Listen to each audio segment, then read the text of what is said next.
so much.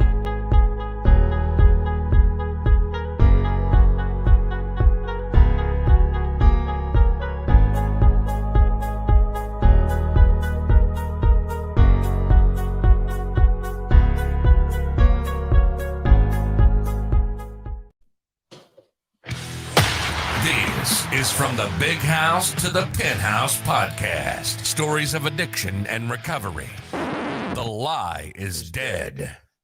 We do recover.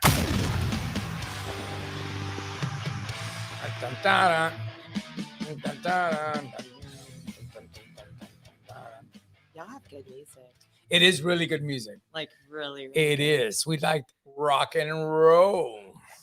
Hey man, hey, welcome everybody to another episode of From the Big House to the Penthouse, stories of addiction and recovery. Welcome everybody back to this episode. I hope everybody had a good weekend. Is this the first week that we came back, Mr. Engineer? With my co-host, with my co-host Raul Moreno. And we have a beautiful special guest today that I will introduce here in a few minutes. But Raul, this is the week first after the first, right? You know, I actually let me go ahead and introduce our special guest today. I want to go ahead and get to this. Our special guest today is Evie. Let me introduce her. Evie and I are great friends. We've been friends for a good while now. For about 10 years. For about 10 years, yeah. You actually saw him. I met Evie. I wasn't using when I met you, was I? Or Yeah. had I relapsed when we met? You had relapsed, and that's when you ended up going to Bay Area. It was like right near Mother's Day, I believe. Was it? Yeah. Okay. So I had relapsed, and then so we became friends around that time. Yes. Introduce yourself, Evie. I want applause. Evie Hey, Rocha. everyone. Yes. Yeah. Oh, he's my actual name. Thank you for joining us. Go ahead, Evie. Introduce yourself. I'm Evie, and I don't know what is there. Tell me about you. Tell me about you, Evie. Where you're from, where you came from, where you've been, and how you got to Pearland. Okay, so I'm originally from Kingsville, the King Ranch, from Kingsville, Texas. Kingsville is the valley, right, or halfway to the valley? Mm-hmm. Yeah, it is. And then I want to say, I guess in close to, 1998 is when I moved over here to Pearland. My ex-husband had gotten a job over here, and so it's pretty much. You say ex-husband? You got divorced? Yes, correct. Right? I was married for 22 years. Oh wow, okay, that's an accomplishment. I guess so. Yeah. Okay. 22 years. Yeah, that's an accomplishment. So anyway, keep going. I'm sorry. And okay, and so I moved over here and had my kids, and pretty much in Pearland. How many kids do you have? I have 3. You have 3 kids. I have one son that's 26, 25, and 21. Okay, They're doing beautiful really well. children. Yes, I do. Yes. Yes. Yeah, they're wonderful amazing. children. Yes, they are. And pretty much educated myself over here. So that's pretty much. Okay. Well, so Kingsville is in the house, man, Yes. right? And so how old were you when you moved from? Were you a teenager or were you? Oh no! I was an adult already. You're already older, mid 20s, Yes. 30 maybe. Yes. Yeah. Okay. So and you moved here, and did you follow somebody here? How did you end up here? No. I just followed my ex-husband because and then I went to school over here, and I also went to school in Kingsville. At Texas A&I over there. Now it's Texas A&M. Okay.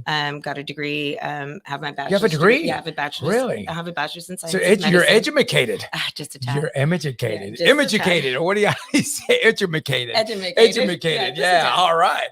Well, good. Awesome. Well, Evie, as you know, this is a show about recovery and addiction, right? And there's a reason why I invited you on the show, because I think, and I could be wrong, but I think you and I are a lot alike. And I think when we met back then, that something that attracted me to you was that your personality. You're an amazing, amazing person, and you're very interesting. You're very interesting to me then, and you're very interesting to me now. What attracted me to you then was that one of the things that attracted me to you was that I saw myself in you. And although I do think that I'm a great person, and I saw that in you too. Excuse me. But I also saw something else. I saw something else that's a little dark. if you don't mind me Absolutely. saying that. And I saw the dark side of I saw a flash, and I hope I'm not being offensive, right? I Mhm. just saw that little something. I said, hey, wait a minute, she's like me. I think she's a little bit like me. And at the time, I was just learning about myself. Tell me about that. At that Yeah. time that I did meet you, I was in a dark place. I was the type of woman that always had a smile on my face. However, I was hurting really deeply inside. Mhm, And I want to say mhm, that that's pretty much um, it wasn't where I picked up and used. It was the beginning of my addiction, as in going into a dark place, becoming really depressed, mhm, but yet putting on this mask for everyone to portray that everything was great and that I mhm. was living this, great life with my ex-husband. Because And you did have this big house. I remember going to your Mhm. house one time, and I think I dropped off some furniture. I was introduced to you by Roberta, actually. I Yes. will leave last names out Okay. out of respect, but Yes. Roberta introduced us, Yes. and And I can recall that when I met you, actually you were coming because you were coming to check on my vehicle because yeah, that's right. I had asked my ex-husband to leave at that Mhm, time. mhm, And we sat outside on the porch, actually on the sidewalk, and I could sit there and I could read you so mhm, well, but it was because I'd lived with someone that was in active addiction, mhm. a very You knew all the signs. I knew all the signs, but the difference was he was a very functioning addict that Your it took husband, your ex-husband, yes, that it right? took me probably until being married to him for about maybe over 15 years that So I were you using realized at the time? no. No. See, I had so what happened is I had lupus, so I was taking all kinds of different pills Mhm. and which would get me loopy and everything. It's kind of crazy because before I even went into my addiction, I actually weaned myself off of those pills. Yourself, Yes. Well, what the doctor, I right? asked Right. him that I Okay. didn't want anything that was gonna, I was having to depend on just to get up, Right. or To just to function. function. Right. And so it's crazy because then, later on, years later, then that's when I actually go into active addiction. But I have to say that it So you was didn't, and I'm sorry to interrupt, but I just so the audience would know, or can is following you. Did you let me rewind this tape a little bit, mhm, Evie, if you don't mind. Go back in time with me, okay? mhm, Tell me about your childhood, if you don't mind, from Kingsville when you were, go back a little bit. Did you ever, when you was a child? Because me, I'm going to tell you about myself. When I was an early teenager, and probably when I first started to drink, just drink, I knew I was different. I mean, because I would get lost. I would drink too much in my early teens. Did you ever no, have that? No? Did you? I Yeah. had a actually I was raised by my grandmother, and Mhm. yes, my biological my father and my mother were in my life like off and on, but I was raised by my grandmother, and I grew up in a great home. Like, she was amazing. She's the one who taught me what morals and integrity was about, protecting and taking care of my Your temple, which is grandmother. yes, which is my body, as in, I was even that person that I didn't want to do anything to disappoint her, to the point that I had to make sure that I got married first and then I had children, and I did things the right way. Mhm, mhm. Mhm, You never once did you, I mean, and I ask about this because a lot mhm, of, my daughters, mhm. and other people that I've talked to before said, well, I was raised by my grandmother and raised by my aunt or whatever. Mhm. Where the hell was my mom? You know what I mean? Why didn't she do these things? And a lot of people have resentments that would cause them to No, use or no. maybe drink. No, No? that wasn't. I mean, my dad was, an addict. My father was an addict himself, Mhm. and but very, very hardworking. One of those, again, a very functioning addict that went to work every day, no matter who, what, when, or how. Um, my mother. That's really a tough subject for me Uh-huh, because uh-huh. later on in the years, she hurt me tremendously. Mm, Um, that is a part of me going into active addiction. okay. So, but I mean, other than that, I can't say like I Right, right, really, right, right. I would drink, every now and then, just like everyone else, and back of the Mhm. pickup truck around, a bonfire, whatever. But I mean, no, I have to honestly say that, my childhood was great. I mean, it's to the point, I mean, I educated myself. I did really well in Mhm. school. So In college.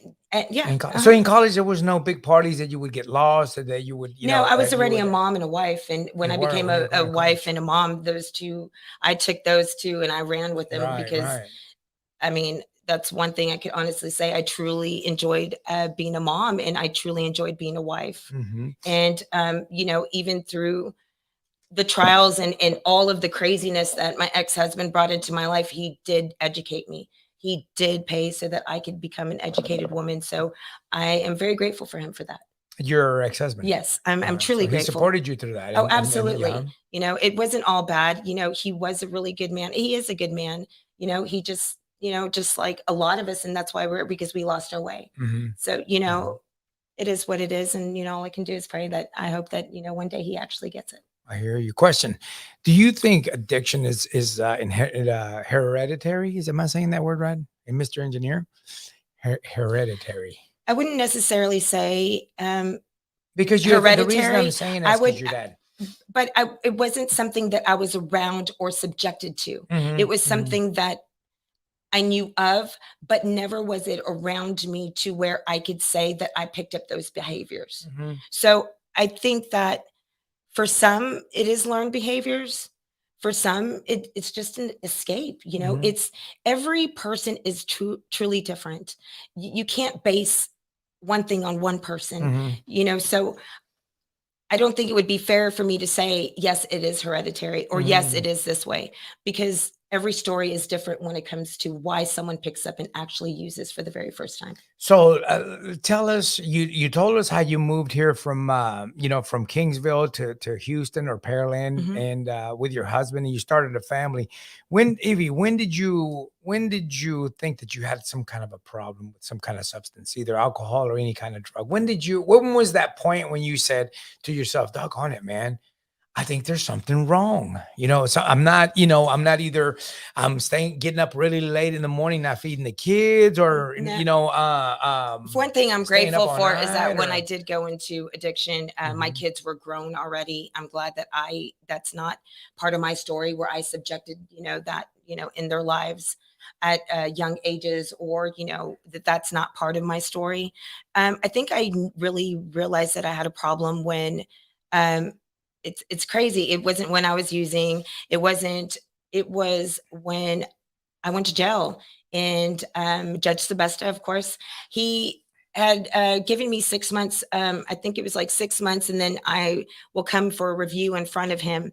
And I realized that within that 6 months of just being on probation, that I could have went back into his court and went, and if I would have just not used, that So I would wait have a been on minute. probation. So wait a minute. We skipped the whole part. Let me get you to surely come back. did. Yeah, let me get you to come back. Put the brakes on, man. You Put did. the brakes on. You Yeah, skipped the whole thing. we skipped a century almost here, man. He did. Wait a minute. I was just all of a sudden I woke up. I was, hey, wake me up over there, Mr. Engineer. Wait a minute. Okay, wait. So when you went to let me get this straight. So all of a sudden I'm going to check this out. I'm going to my meetings, Mr. Engineer. He's my Ed McMahon. Is Ed McMahon over there. I'm going about my life, and I'm going to my recovery classes. All of a sudden, wait a minute, you show up out of nowhere. She shows up, Mr. Engineer. And I'm going, hey, well, I knew it, man. I knew it. One of those moments I'm like, I knew it. I knew you were fucked up. Oh, goddamn, I had to have been. I knew it, man. What are you talking about? Yes, my suspicions were Just right. a tad. Yeah. But I'm only claiming a little bit. Damn it. So she walks in, man. You walk in, and you don't walk in, you were there, I guess. And I'm like, okay. But I never bothered to ask you how you got there. I assume I just never gave it much thought. My life is so fast. I'm guessing, wait, that you didn't walk in there just one day going, well, I think I've got a problem. I'm going to come looking for this place. No, tell me about that.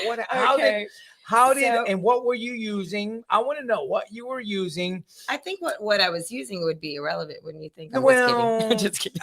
What I meant to say. No, let's be honest. What I meant to say, not real. specific what you were using, but was it alcohol or drugs? No, it was drugs. And was it prescription drugs? No. Okay, it was street drugs. Yeah. Or there were street drugs you were using. Okay. I was 38. I was 38 years old because it was 39 years old when so I didn't go into my addiction until I was 38 years old. Okay. Okay. I went into a really deep depression. Uh-huh. My daughter was actually molested by my brother, and my mother knew about it. And that was a lot to swallow, the guilt and the shame of being a mom and not being able to protect my child, or how the hell did I not fucking know? Mhm. Um, Did you feel some kind of a guilt it was, yeah, it was the guilt of, as a mom, you try to do anything and everything to protect your child. Mhm. And I felt that I had failed my child, that I didn't protect her. Right. And then the shame of knowing that it was my family. Mhm. Even worse, makes it even Yes. worse, yeah. And that was hard.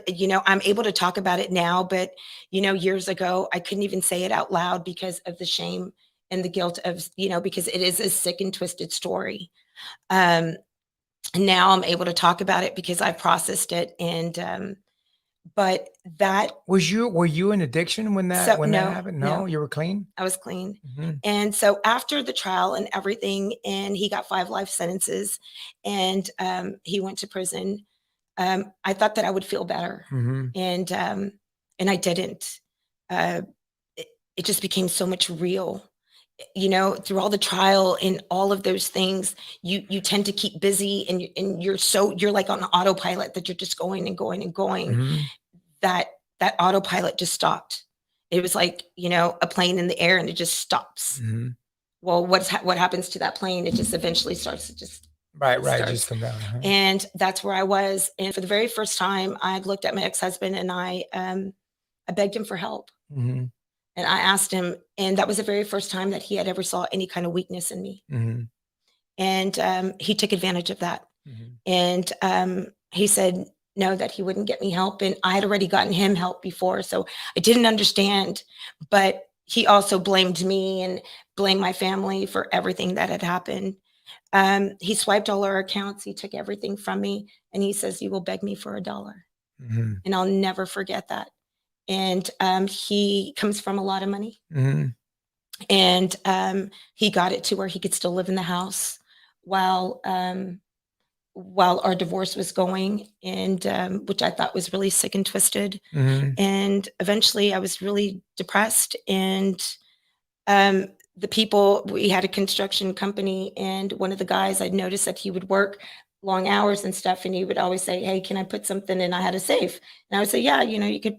Well, guess what? It was methamphetamine. So Evie decided, let me just put a little bit in her coffee because it Mhm. keeps him going all day. Mhm. And wow, I got up, I started cleaning the house. I started, what do you call it? Depression? What is depression? Mm. And that is, it's funny because, as they say, the drug will do you know, what you want it to do or what it needs to do in the beginning, and then it destroys and it sucks you dry.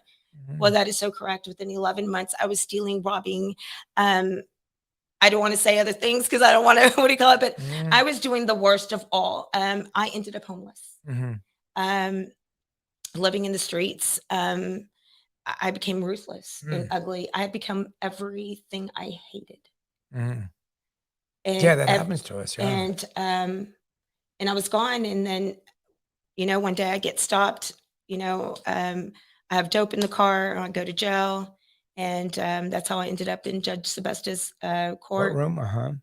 With a And drug charge? yes, with a Okay. possession charge. Mhm. And he was pretty, lenient on me, for reals, because I'd never been in trouble. I've never had a traffic ticket, Mhm. and You were lucky. I was extremely lucky, Yeah. extremely. Mhm. But within those 6 months, you know, I couldn't stop using. Mhm. I had my probation officer tell me, you can't stay Oh, clean. so you got put on Yes, I got probation put on and you probation. used Yeah, how long were you clean? You must have stayed clean a little bit of time. absolutely not. No? No, Wait a minute. You went to court. I went to court. I was put on regular probation. Okay. Okay. Right. That He day. said, in 6 months, you're going to come and revisit me. And Right. stop laughing, Judge, because you did. And for 6 months, every time I'd go report, I would say, let me sign that paper because I'm going to come out dirty. Uh-huh. And To your probation officer. yeah. Okay. And then, at the end, I was waiting for them to get me help, and they were going to do this and that. And, it just happened to be that it didn't happen, but I went back in front of the judge, and So you were going to your probation visit and you let them know up front that you were dirty. yeah. And For 6 months, it went on like that. Yeah. Until I went to go revisit the judge, and he was just like, "When was the last time you got high?" And I was just like, about 30 minutes ago. And he was just like, "Yeah, you're going to jail." Yeah. Threw the And book at you. he didn't throw the book at Well, me. no, I He, mean, he offered me a chance for a new life. Is what he Judge did. Sebest is a good guy, man. No, he's an helped a lot of amazing people. man. Absolutely. He He's really, helped a truly lot is. of people. I think he should have threw your ass in jail earlier, man. No, he didn't. You should have. Yeah, Yeah, actually, no, I and I was- honestly think, and I'm sorry to interrupt you, but I do honestly think, Evie, my opinion is, you know what saves people? Jail. And that's my opinion. You may have yours. He may have his. My engineer, our engineer. I keep calling her engineer. I just started calling him that anyway. But I sincerely think that the best thing for an addict that could happen to him is go to jail, man. I know that was the beginning of my recovery for me. For me, Maybe somebody else knows. For me, it was when my daughter came back from leave from the Marine Corps, and she came back home.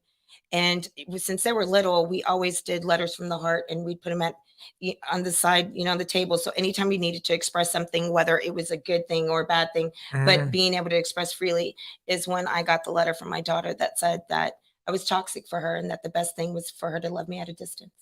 Oh, wow. And then I look at the judge, and the judge is just like, "Are you willing to make an honest commitment to change your life for the rest of your life?"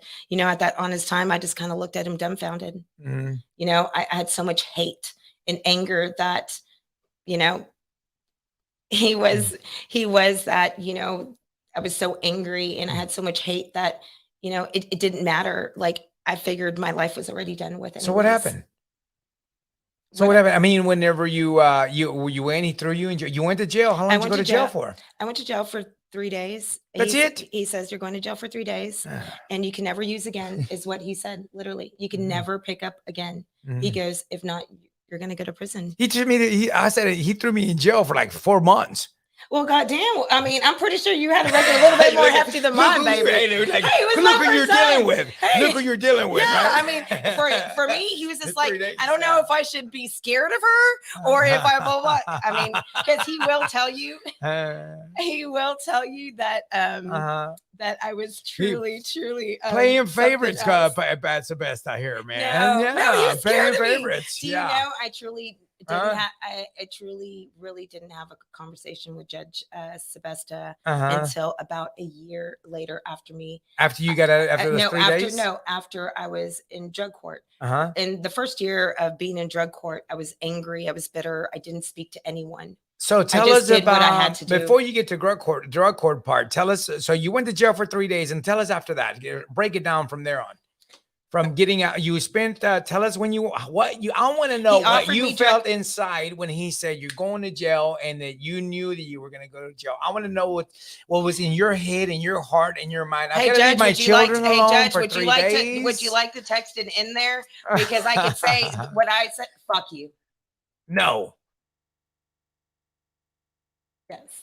To Judge Sebesta, that's what you're cussing him. I didn't curse him directly. No, well, because you were in jail. No. You were in jail. No. It was literally, F you. Really? I didn't feel anything. But you felt that. No. Tell me what you felt. No, okay. I didn't. Do you know when you have so much anger? And were you angry at him, or you're angry at yourself? Which one? Or both? No, at myself. Yeah. I was so angry. So why'd you F him if you're mad at yourself? Because I didn't want to have to look at him, because now I have someone look at me in the face and telling me how I'm going to live my life, what I'm going to do. And at that time, I didn't give a shit. So you're the rebellious type since you were little, or no? Were you consider yourself rebellious? Yes, yes. Even I thought so. I thought so. Yeah, that makes sense. So so you go to jail. You're MF and them, everybody and their mama over there, and except for Evie. Evie's got nothing to do with it. You know what, Jed? I think the judge was scared a little bit. Do you thank him today for throwing you in jail, though? Absolutely.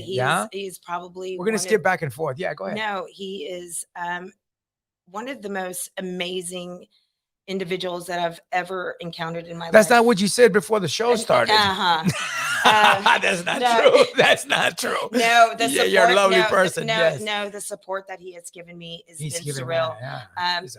It doesn't matter, the choices that I've made or whatever. He truly is a man of unconditional love. He is.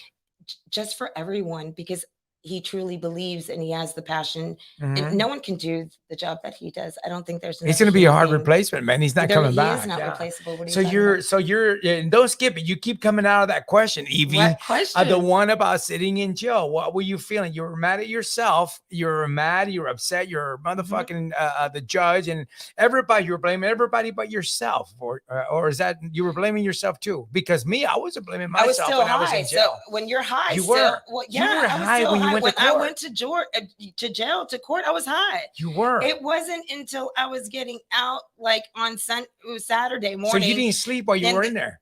Do what? No. No. What are you talking about? And then, but coming down, let me tell you. Yeah.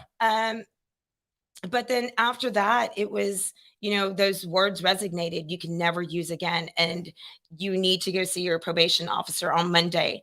And you better have not used, and you're Mhm. not allowed to use. And that was it. Mm-hmm. What year was that? wasn't What sent. year was that? I wasn't sent. It was 2017. 17. Okay. Yeah. I wasn't sent to a rehab or whatever. It was just stop using. Mm-hmm. Thank you, Amy. I appreciate you. Amy Martin. Do you know Amy Martin? Who is that? That's one of, well, if she doesn't mind me saying, Amy, can I say who? Not only is she just a friend, You don't have to disclose her, okay. but you just, who is Amy? She's a dear friend of yours yes. in the program or outside the program or in what? the program, I would consider her more like a sister. Really? Yes. Yeah. She have a following, huh? You have a following of girls that follow you. That's do. awesome. Awesome. I do. That's good to know. I don't care, she says. She is one of my Tell sponsees. us about her. Yeah. She's one of my sponsees. Yes. How's she doing, that Amy? She's actually doing remarkable. Gee. She is. If she's not, you can tell us, man. No, she's all right? all about her recovery. We like putting people on blast here on this show. I know. We'll bring her on too. Baby, I'm put you on blast. I'm kidding, Amy. We would never do that to you, girl. So anyway, what time judge sent her to jail for 3 days, several. Oh, absolutely. There's Jen. I know Jen, by the way. You know that I know her. I saw her in a picture. So how the hell do I know? I know somebody that she goes to the same group that we go. No. I know her from. No, I know somebody. I saw her. She's kin to somebody, man. Hold on. Sure. Well, I'll ask her in another show. That's my brother, right? That's your brother, David Rocha. Yes, that's all my right. brother. Say hello to him. Hey, brother. Hey, brother. Hey, brother. Hey, brother. No, that's my eldest brother. He's amazing. David. Yes. Right? He's also in recovery. He right now has 7 years clean. He has changed his life. Really? He's a 7-time all right. felon. He has changed his life, given himself to the Lord, and it's beautiful. Wow. It's beautiful to not only have a relationship, but it's beautiful to know that there's someone that supports me and also understands. He understands you. Yes, because most people don't understand us, Evie. A lot of people, especially the older people, like my parents, my dad, my mom, at one time, they were just like, why don't you just stop? You know what I mean? And then it's just hard for me to explain that. I'm like, look, if I could, I would. But at the time when I was high, I just had no words. All I wanted was everybody to leave me alone. Yeah. I wanted it to isolate. I wanted to sit in a closet and just smoke and be left alone, right? I just leave me be. I've got this under control, man. In about 2 more days, when I run out of money, I'll come see you. I'll come visit you then. I'll tolerate you for a little bit. What's up, Jen? What's happening, girl? But my husband is Larry Gonzalez. That's what I saw her in a picture in one of his pictures. No, I saw her with her mother-in-law. We won't name any names, but yeah, now it makes sense. Yes, Jen. I thought you looked familiar. So, yes. Yeah. Anyway, so I did go to jail a whole bunch of times. Let's go back to that. That's good. So when I first, yes, I was one that was trying to buck the system. I didn't use, but I would go to jail for not attending ADAPT or not, Wait a minute. Wait a minute. I ended up on drug court. So you went to drug court, right? Yes. And you went to jail through that too? Oh, heck yeah. You did? Yeah, every weekend probably for the first 3 months. And who threw you in jail again? Pastor Besta? Hell yes. He says, no, go. I didn't know that. And that's when I would go behind the doors. No one is tired of your shit. No, hey. No, I'm joking. Wait, no, so you it's were because I hadn't surrendered. Okay. I was still bucking. I was still angry. It took me going to jail with another female that was completely out of her wits and completely high as a freaking kite beyond. And when I went to jail with her, I was looking at myself. And And What do you that's- mean you went to jail with her? Y'all went to jail at the same we time, both a friend got of yours? we both got sanctioned. She wasn't a friend. She was an acquaintance in drug court. And when she went to jail, I remember watching her and looking at her behaviors and everything. And that is when I realized that if that's the way I look, as sick as that, and You saw yourself I in saw her? myself in her. And that's when I realized that if I wanted anything to change, then I needed to completely surrender. Mhm, And mhm. that is when afterwards I went to go see my PO, and she almost had a heart attack when I opened my arms and I said, "Can I have a hug?" Mhm. And I surrender and I'm sorry. And after that, then I did what I needed to do. I have a question for you. Mhm. What would you be doing? And you're in recovery right now, right? Mhm. Now, I recently relapsed with you alcohol. did I you did. really? Yes, So I tell did. us about that. I did. Well, so About wait, four, you had 5 years clean. You're five. wait. Yeah, I was What was the going on date? 5. 2017 Yeah, was your clean date. Yes. What was your clean date? What was your clean date? it was 3/21/17. 3/21/17. My new What clean happened? date is 12/29 2021. Okay, so you've been So clean for a for week 6 now. days. Yeah, 6 days now. 6 days now. Amazing. Awesome. About 4 months ago, I relapsed with alcohol, Mhm. and let's see, 6 days ago, I ended up Can getting a I- PI. Let me stop you there. Let me because Let's it's talk about this. Mr. Engineer. He's Okay, kicking me let underneath the table. Okay, let me tell you something Yeah, because go I'm not ahead. sure if you know. Sure. So about 2 months ago, Ricky actually invited me on his show. He invited Yeah, I me to be a remember. guest, Mhm. and I made up an excuse. And the reason I made up an excuse was because I knew I was already drinking. Wait a minute. You mean that about 2 or 3 months ago, right? I Yes. invited you and Mhm. you accepted actually. Mhm. Mr. Engineer, she lied to me. Where do we have the I did. do we I have anything that- accepted. I accepted, and a day later, no. because of the guilt and the The shame. next day you called me. The next day I called you, You said and you couldn't do it. and I Something told came you up. yes, and I told Yeah. you whatever. And I believed you. And You lied to me. No, I didn't lie. You didn't quite ask, so I didn't quite No, divulge. you lied to me. The Anyway, same thing.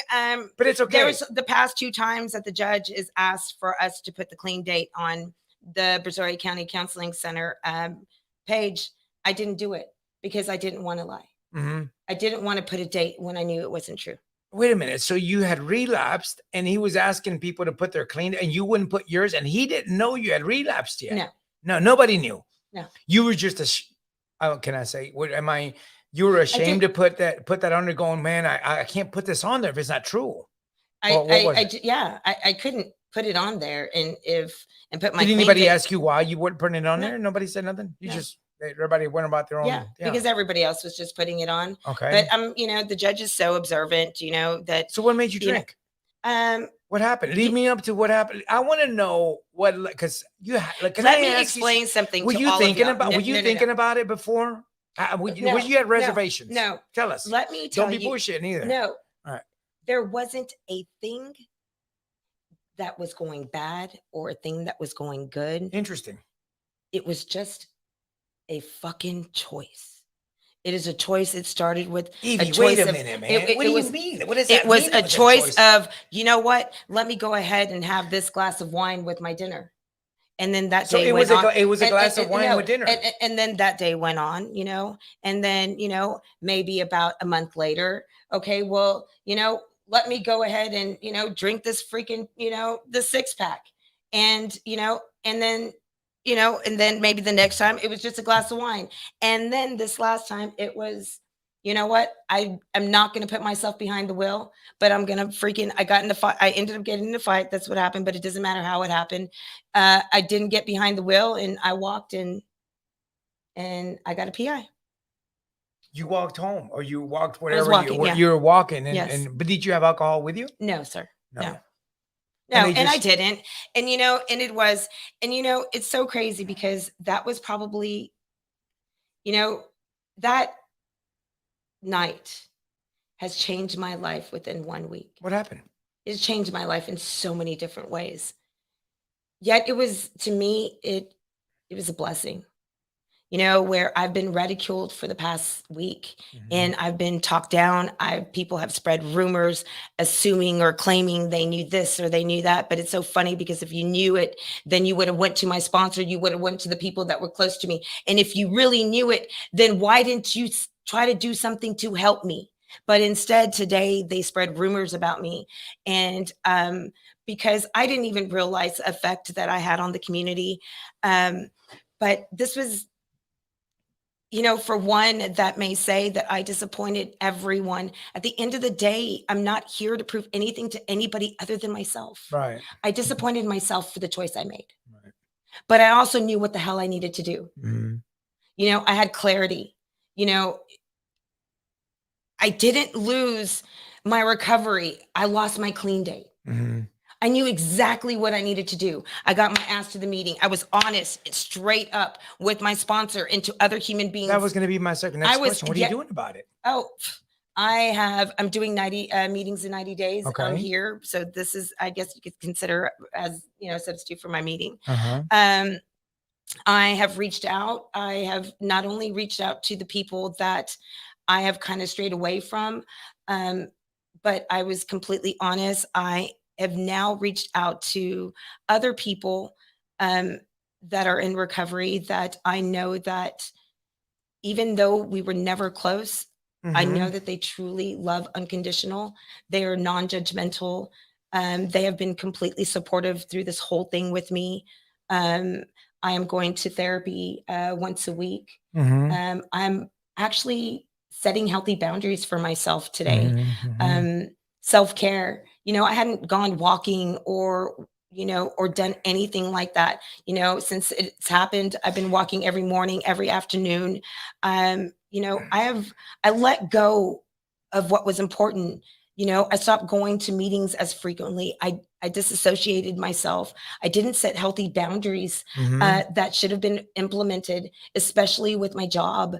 Did you ever, can I ask you this? And I'm still stuck on the relapse, if you don't, and I hate to be stuck on that, but this is the question here of the show. And it's been a question that we've had forever and that we've had controversy back and forth. Some people were saying,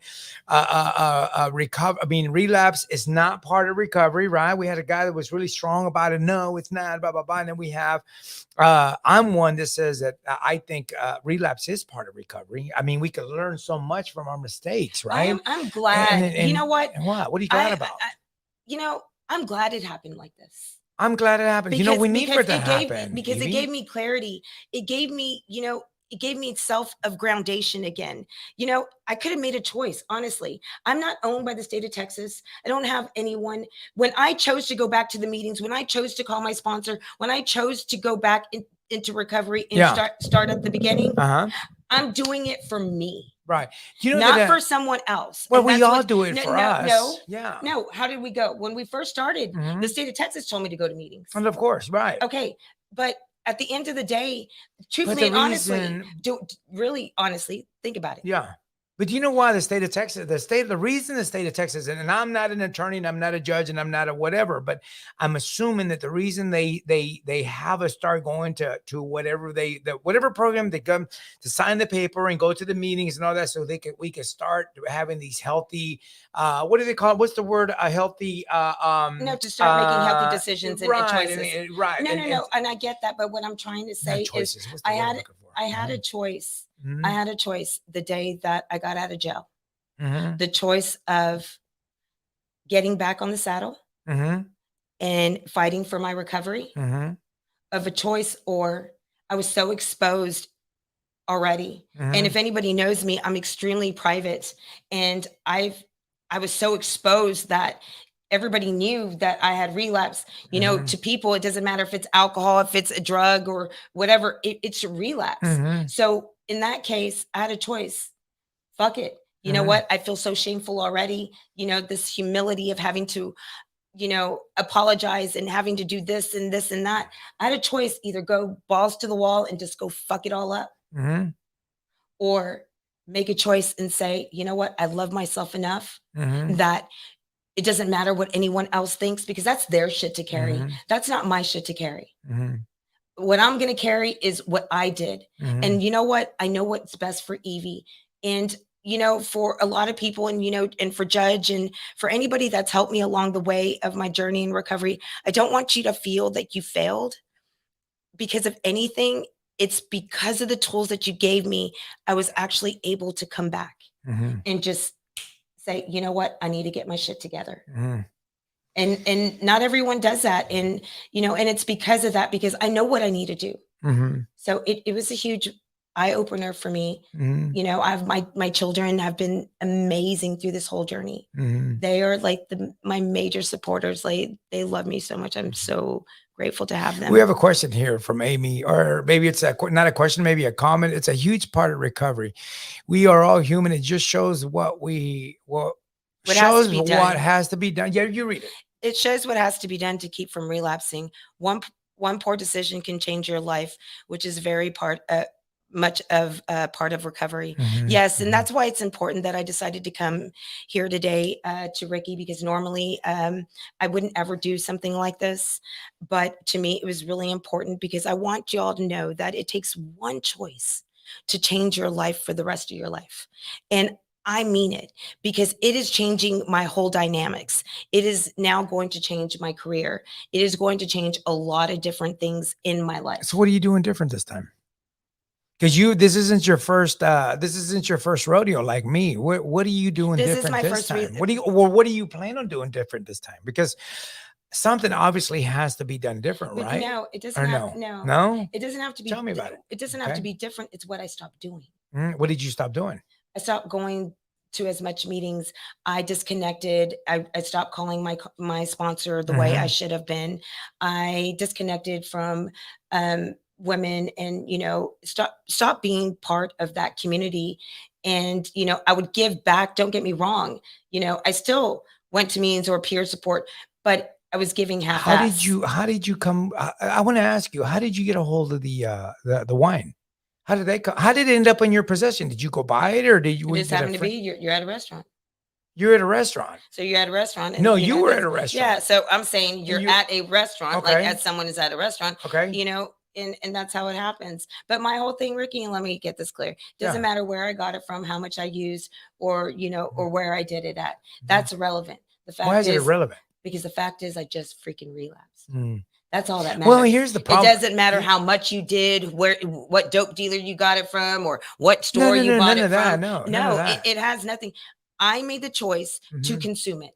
Whether someone had it on that The table, reason I I ask made the you, choice well, to here's pick the it up reason and I take ask it. you. I'm going to stop you there, and the reason I'm going to ask you this is because this is a podcast of recovery and addiction, right? Mhm. And what leads us to relapse? What the end Stop without? doing what I was doing. No. Right, absolutely. And what is that? Going to restaurants? And also, hold on, no, So no, what? stop doing what I was doing. No, it's Do you understand what I'm saying? staying connected. Yeah. What happened? I stopped setting healthy boundaries for myself. Do I you? allowed people from my job to consume me and suck me dry. Right. I stopped saying no, where no, I can't. I Uh-huh. kept on and kept on. So as it happens, you have this backpack, and every time that backpack just keeps on getting heavier and heavier. Mhm. And guess what? And then you just say, fuck it, and why not? Mm. And that's one choice. Right. No, absolutely. It takes one choice. Mhm. One, hey, you know what? One yes. That's it Mhm. to change everything. Yeah. Absolutely. But for you, it didn't change right away. You said you went months. Yeah, for about 4 Using, months. right? About 4 Yeah, months. but you have to understand, I wasn't drinking every day. Right. It wasn't something that I was drinking every day, all day long, or anything. But it was in the back of your mind, and though, right?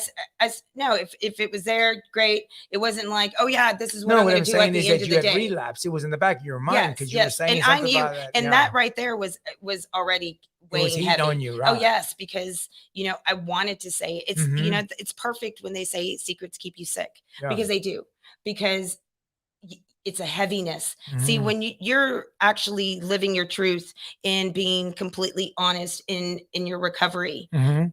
you don't have those secrets. Mhm. Those secrets are out there. So Mhm. there is no secrets. You don't have no weight in that backpack. Right. Well, once you start getting that weight in that backpack, let me tell you, So are you thankful that you got pulled over by the police? absolutely You are? Grateful. No, you're not like, fuck, man. No. You fucked my whole shit up. No. Because you didn't fuck anything up. Really? No. Right? It put me back on track. I know that one time, man. I was talking to Raul and I was talking to other men. I was like, man, I saw my freaking picture on the on the website of people getting, they went to jail. It's embarrassing, man. It's freaking embarrassing. Did yours come out on there or no? Yes. So that's one thing I'll say. It was being so exposed is what got me. Because do you think that your higher power had something to do with exposing you that way? Maybe. You think? Absolutely. You think so? Yeah, because he got me out of my comfort zone. Go ahead, keep going. He got me out of my comfort zone. He's taught me humility.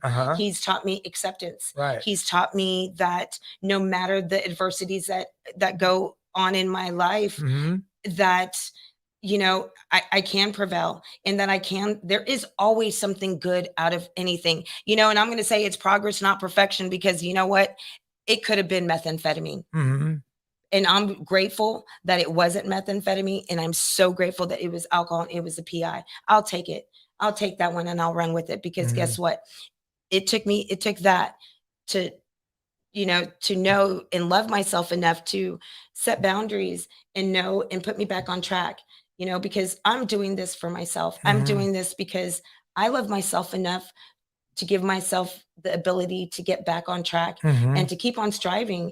I want this to. So what are you doing for that? What do you, I mean, besides coming on the show, what is it that you're actually doing to stay on track, to stay connected, what are you doing? Are you working with your sponsor harder? Yes. Well, I started my steps all over. I've started my steps again. Tell us about that. Tell us what you're doing. For myself, I know that with you, that your story is a bit different in how you work your recovery. To me, it was really important because within those 4 months, certain things have happened and transpired, that it's important that I work these steps all over again. It's really important that I'm completely honest and I empty my backpack.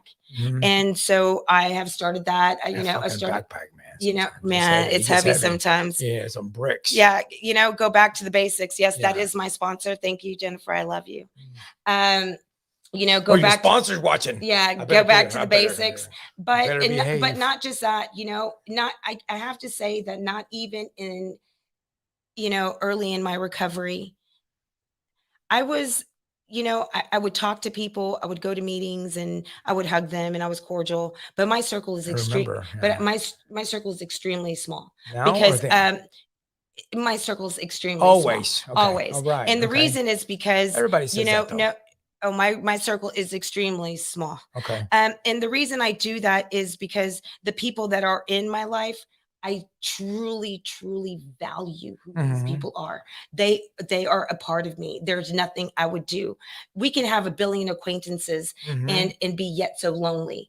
I would rather have a very small circle. However, this time I decided to expand my circle by sharing who I truly am with someone so that I can help save someone, because I want this to be known that no matter who, what, when, or how, no matter the crap that we go through, that it's really important that we share our story with other people. It's important that, so many people put me on this pedestal. At the end of the day, I'm fucking human, man. I'm human. Right. I'm no different. I hurt. I bleed. I feel just like anyone else. The difference is, yes, I'm a go-getter. I strive. I work hard. I think it's embedded in our blood because all of, my siblings have wonderful work ethic. We give, it's all or nothing. Do you think after a fall, if we want to call it that we have certain responsibilities, not to anybody else or to ourselves, but to our sponsees to do something a certain way? In other words, can I tell you something? Sure, absolutely. They're the first people that I contacted when I really your sponsees. I put them on Zoom. I put all of them on Zoom. They didn't know that you had relapsed? No, they did. Okay. They knew that I was in jail, but I saw that they had been talking back and forth because we have a group chat, and they're the only ones out of, a lot of text messages and calls, more than I've ever had. That they were the first ones that I said, get on Zoom. Mhm. I told them directly, I think it's time that you get a new sponsor. They said no. I Wait a explained. minute, wait a minute, wait a minute. You got your sponsees together, and you wanted to tell them that you had relapsed, you'd been in jail, and you were walking barefoot at home. And oh, I added the barefoot part. What it just makes it more exciting. I don't know why. Walking on shells barefooted, it kind of makes it a little bit more interesting. But you told them you were walking barefoot at home, and that you got pulled over by the police, and you had been in jail. And I wanted to let you tell me how that conversation went. Evie, I'm interested, and I think a lot of us are. It was probably one of the hardest things I've ever had to do in my entire life. Really? I had these ladies. I love them with all of my being. I love them not only as sponsees, but I love them as individuals and who they are. They all have brought a great deal into my life. And, as being a sponsor, I have gained so much from them. That's a big responsibility. And it's a beautiful one too. Yeah, It really is. But I felt that I didn't know anyone, but I knew I owed them. I knew that it was important that I contact them. So I told them, I sent them all the link. I told them to get on Zoom, and I wanted to look all of them in their faces. And I told them that if they felt the need to, that I think that it was good for them to find a new sponsor. They said no. I told them exactly what happened, what led. I also told them that it was really important to use me as an example, that it takes 1 second to change your life for the rest of your life. And I want them to see that it doesn't matter how strong you are. It doesn't matter who you are, how many years you have. But why do you, can can I change ask like you this. something? Why do you keep saying, I'm just wondering, and tell me, Raul, if you're with me or not. And he's not even talking. I don't know why. Put your microphone on. But you keep saying that it changed your life. I don't see where it changed your life. Can you tell me That what about how changed my life? this relapse, this going to jail, how did it change your life besides some money off from you having to get an attorney to get you out of jail or a bond or something? How did it change your It's a life? Class C misdemeanor. It's Okay, whatever. So $318 how to did get this me change? out. I don't see from what you've explained to me. I don't see now when I relapsed, It that changed my motherfucker life. changed my It changed, life. It changed my life in the sense that, and when I say it changed it, never have I ever been so exposed. Okay. I was so exposed to the community, to my community partners that I've worked with. Oh, then you had a that- job. You had a yeah, job that I was a still- yeah, community, right? yes. Yeah.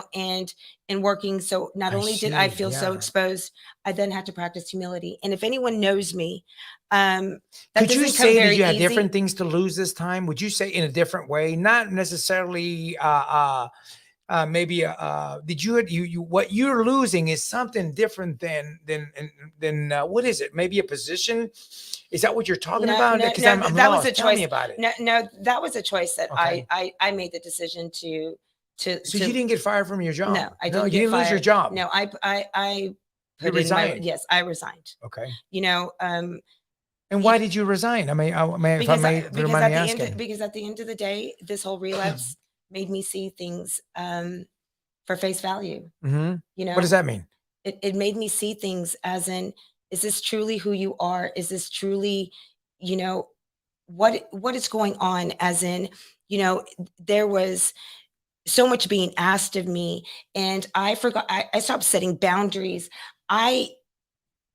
Were you a My leader? job- Were you like yes, a leader yes, though at work? my job had become my life. Well, mine is too. No, okay, well, that's not healthy, sweetheart. Right. I'm being honest. But I like it. Okay, well, so did I. Okay. Because it was I'm a just talking for challenge. myself. But I no, like what but- I like. but- My job is my life. Yeah. But yes, but this is your business. Right. This is your baby. Correct. Okay. This is something that was if your job tries you to drink, then you got the wrong fucking job. Well, Okay, I don't well, know, thank I don't you. know how a job would cause you to I drink. wouldn't necessarily say my job, I'm not even going to I put it don't on my agree. job. It was, I don't agree with that one. No, when I say that, it changed my life. It helped me practice humility. It to handle people with grace, to step outside the box, and to realize that how someone feels or perceives me now Uh-huh. today, that's their own stuff to carry. Of That's not course. mine. Yeah, But, absolutely. Yeah. I lost that along the way. I had become something that I never was. I had never been a people pleaser Mhm. ever. Mhm. That's just not me. And it got to the point where I was becoming that person. And the At truth, work? yes, at work and for other people. And the truth is, I'm just a human being. Uh-huh. I'm just a person. I am no better than you, and you are no to me. We are just trying to do But the next Evie, best let me thing. tell you something, man. And maybe it doesn't apply here, but I do a lot of shit here at work. And yes, I own my own business, but I'm going to tell you, I do a lot of shit at work that I don't want to do. I really do. And it doesn't drive me to fucking drinking. I'm I gonna no, didn't no, no, say let me tell you, okay. let me tell you this because I feel strongly about it. I'm under a lot of fucking pressure. And it is. And even if I didn't run my own business and I ran for I worked for a multi-million dollar other company, maybe a dealer's because I'm in the automotive business, right? And if I was stressed out, I mean, these motherfuckers would have to be paying me top dollar to take that type of stress. You understand what I'm saying? And No. people pleasing, and let's not confuse. My sponsor told me because I said, you know what, I had a situation with a customer one time, man, that I had to come out and really be patient and really kind of kiss their ass. But you know what? That's part. That is, I am the PR person. I am the representative of this company, and I am held at a stronger value. I am held up to a higher standard than the people that are below me. Do you understand what I'm saying? And sometimes sometimes in my profession or with dealing with people, it could be perceived as ass kissing or people pleasing, but sometimes it could be doing your job. I mean, as far as for me, Well, at the end I had a customer that was really upset, and I came out, and my team didn't know how to deal with it because they're not trained. Like I'm not smarter than them, but I do have a lot more time in the business, and I've dealt with it. But I came out and smoothed things over. I gave them what we thought my team, and really, honestly, they didn't deserve what I gave them. But for the sake of the company and keeping everything straight and everybody happy and whatever, that I would did that some that things, is right? something Is that well, that would be considered handling people someone. pleasing is giving a motherfucker a ride somewhere and not That is saying no. considered what you just did Yeah. would be handling someone with grace, Right. as in handling someone in a nice aspect. Well, okay, just because we're here, Right. okay, and I'm going to use myself as Sure, an go ahead. example. Yeah. Okay, so as in my job, yes, I work with community partners and I do this and I do that. But just because I'm up here, I'm no better than anyone else. I'm just a human being. And it just happens to be that I have that ability to be able to serve the community, to help the community. And I do what I would do and did my job because I loved it, not because I got paid high dollars. It's because I allowed myself to get stressed. I allowed all these things to happen because I didn't set boundaries for myself. That is shame on me. Right. A job didn't get me to go drink. Right. It is because I chose not to set healthy boundaries, because I chose not to do certain things in my life to keep me healthy. Right. Because the main thing in life is to make sure that we are okay spiritually, mentally, physically, and emotionally. Sure, absolutely. And that is how we are able to have a healthy recovery. Without without this balance, then there's that word balance again. Well, of course, if one is missing from that equation, then your recovery is going to be shaky. Right. So you have to have that balance. And the problem with me is I stopped having that balance. And all of those things by me stop having to have is because of the things that I stopped doing. Well, you did mention, you mentioned that you quit going to meetings. And not just going to meetings, not just going to. Do you think that balance, healthy boundaries is huge for Evie. I have to say that that's probably one of the biggest things of me not being able to say no, by me keep on giving and giving and giving. Can I ask you what you weren't saying no to, or that I wasn't saying no when, one of my board members needed this and gave me this. And I wasn't saying no when I already knew that I was at wit's end. Those are. So why didn't you just step down? Exactly. Are you not hearing me? Maybe not. That is the reason. No, back Because I then, I months didn't know ago. because I'm great Yeah. at what I do. I truly love what I I do. understand that, It's but just why when did you you step don't down know back when then? because you're on autopilot. Mm. You think that in the back of my mind I was thinking, "Oh my gosh, da, da, da." No, to me it's a challenge for But I me. remember The talking. more you give me, Mhm. the more of a challenge. Well, I here's the thrive thing. off of shit Well, like that. here's the thing. I'm an addict. So were you not contacting your sponsor at the time? And, Oh yeah, I and would. you were? Okay. I would, but not as I wasn't being completely honest. Oh, now we're getting now we're getting to the nitty-gritty of it. Yeah. So because I'm gonna tell here's the thing, and here's the part of the recovery part that we have to talk to our sponsor and get honest with them about what's going on in our jobs, right? So then they could say, hey, well, listen, man, then you need to change fucking jobs. You know what I mean? Right. Right. And I did, Right. I spoke with her vaguely, but when you Mhm. love something and what you do affects and gives to a community that there is a need that's so grand, Mhm. it's like, why not just add a little bit more, Evie? It's Mhm. okay because you know what? You're going to be able to help one more person, Mhm. and that is what truly, truly means everything to me. Mhm. I stop and I put myself on hold Mhm. so that I can help one more person, or just maybe if I can do this and get But more look at the money position you put yourself in, though, man. and absolutely, Yeah. and that's Now you're stepping down, and who are you going to help now? what do you mean? Well, I mean, Myself. the position. Myself for the Yeah. very first time. I'm There going to you help go. myself. Well, there you go. That's who I'm going to Yeah. help There you because go. I'm Right. so busy helping everyone else. Well, guess what? Yeah. If I'm not helping myself and Sure. I'm not Sure. good, how in the hell am I supposed to help anyone else? Absolutely. So Absolutely. yes, I'm Yeah. helping myself, There you and that's go. all that matters. I'm educated. Yeah. For Educated. yeah, educated. Someone asked me, actually, someone asked me today, Educated. aren't you scared? Aren't you scared of what lies ahead? Yeah. No, Yeah. I'm really not. You're not? I'm eager. Yeah. I'm excited. Yeah. It's like, you know what? If I know that I could do this, Mhm. and I could do it, I can't even imagine what I can go out and accomplish now because Uh-huh. I have, where I work gave me the confidence, gave me the ability because I put myself through so many tests to challenge myself. And, Mhm. I'm great at what I do. But you know what? At the end of the day, I know I'm a great person. I love with all You my are heart. right. And I know I'm all that in a bag of chips. What are you talking You about? are right. Yeah, no. Keep going. I'm And sorry. Uh-huh. and at the end of the day, it doesn't matter how anyone perceives me, and Yeah. it doesn't matter how anyone looks So at what's me. next for Evie from here? What's next? What's on your next chapter? I know. Do you have any plans? I have already been offered a job opportunity to go back into nursing, a great opportunity, but right now what I'm going to do is I'm actually going to really weigh my options because today I have options. And, and today I get to make that choice. And this time I need to make the choice of saying, the next step that I go and whatever, what's ahead for me, what's going to be healthy for Evie and what's going to still be healthy enough to allow me to still work my recovery.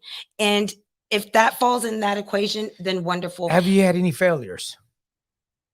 And a big failure? Have you had a big failure in your life that you've learned from? Could this be considered it? Could this be considered it or no? This isn't a failure. No, I mean, okay. Is there any failures? I have questions here. I wouldn't say. Is there a failure in your life that you've learned from? I've had shitload of failures that I've learned from, but have you had any failures in your life that you've learned? Did I read that right, Mr. Engineer? I have. Yes, we have thumbs up. It would truly it would depend on what someone perceives as a failure. No, I'm asking you what you perceive as a failure. Self-discipline is one of the hardest things to do for an average person. Yes. I truly think as a fail, what did I fail at? At one time, I'm going to say at one time, do I see it that way? I felt I had failed as a mom when all that happened to my youngest daughter. What have you learned from it? But at the end of the day, I learned that I didn't fail. I just took a couple of steps back. I don't think that anything that I've done in my life has been a failure. I think I've taken steps back. I think I have taken a lot of steps back in certain instances, but I also know that with those steps back, those are all the steps I had to perfect it. Right. So failures, I don't think I have No. failed. Okay. I think that Good. I That's, have, you know. I think that life is full of obstacles and full of adversities that I think we do the best that we can as human beings. Mhm. To do the best we can, all we can do is be kind to others and treat people wonderful and handle things with grace as best as you can. And for me, that's really difficult because my mind is not wired that way. I'm very assertive, as one would say, aggressive at nature. I would say I'm extremely passionate. You know what my greatest failure has been?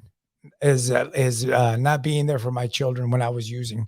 I learned so much from it, Evie. Today, I don't know if you see, I don't know if you see me in social media that I spend a shit ton of time with my children.